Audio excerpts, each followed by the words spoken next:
UNICEF mengeluarkan laporan yang mencengangkan terkait dampak krisis iklim terhadap anak muda. Organisasi di bawah PBB itu memperkirakan 850 juta atau 1 dari 3 anak di seluruh dunia terkena dampak krisis iklim ekstrim, tak terkecuali di Indonesia. Anak-anak di Indonesia beresiko tinggi alami dampak krisis iklim. Untuk pertama kalinya, UNICEF membuat peringkat negara-negara berdasarkan tingkat paparan dan kerentanan anak terhadap guncangan iklim dan lingkungan hidup. Anak-anak Indonesia adalah di antara anak-anak yang paling rentan di dunia.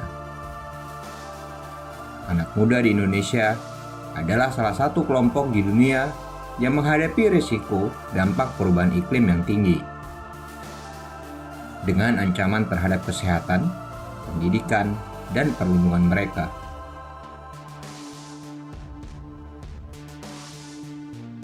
Hal ini dinyatakan dalam laporan terbaru yang diluncurkan UNICEF. Adalah laporan global pertama yang menyajikan analisis risiko iklim paling komprehensif dari sudut pandang anak.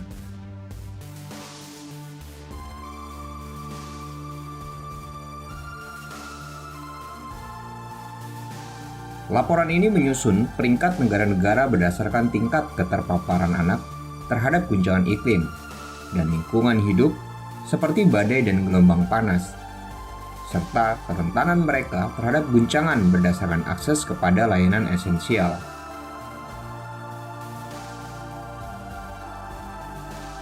Diluncurkan atas kerjasama dengan Friday for Future pada peringatan 3 tahun gerakan protes iklim yang diinisiasi oleh anak-anak muda. Laporan ini menemukan bahwa sekitar 1 miliar anak atau hampir separuh dari total 2,2 miliar anak di seluruh dunia hidup di salah satu dari 33 negara yang berkategori berisiko sangat tinggi. Angka itu sangat mungkin bertambah seiring dengan dampak perubahan iklim yang terjadi kian cepat. Indonesia menempati pada posisi ke-46. Menurut laporan ini, anak-anak Indonesia mengalami keterpaparan tinggi terhadap penyakit tular vektor, pencemaran udara, dan banjir rob. Namun demikian, investasi pada layanan sosial, khususnya kesehatan dan nutrisi, pendidikan, perlindungan sosial dan inklusi keuangan, dapat menciptakan perbedaan besar dalam kemampuan negara untuk melindungi masa depan anak-anak dari dampak perubahan iklim.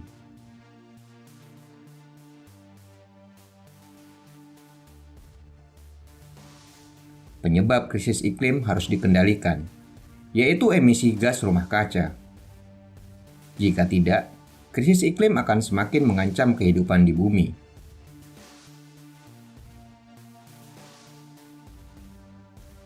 Salah satu penyumbang emisi gas rumah kaca itu adalah batu bara. Pemerintah perlu menghadirkan pembangunan yang berpihak ke masyarakat dan lingkungan, bukan hanya kepada segelintir orang. Konkretnya, pembangunan PLTU batubara harus dihentikan. Karena selain menjadi sumber emisi gas rumah kaca, juga sangat erat kaitannya dengan konflik agraria yang merampas lahan masyarakat. Data inventori gas rumah kaca dari Kementerian ESDM menunjukkan di tahun 2015, PLTU batubara menyumbang emisi sebesar 122,5 juta ton CO2e atau 70% dari seluruh emisi pembangkit listrik. Jika proyek-proyek batubara ini terus didanai oleh perbankan, bencana ekologi akan lebih sering terjadi.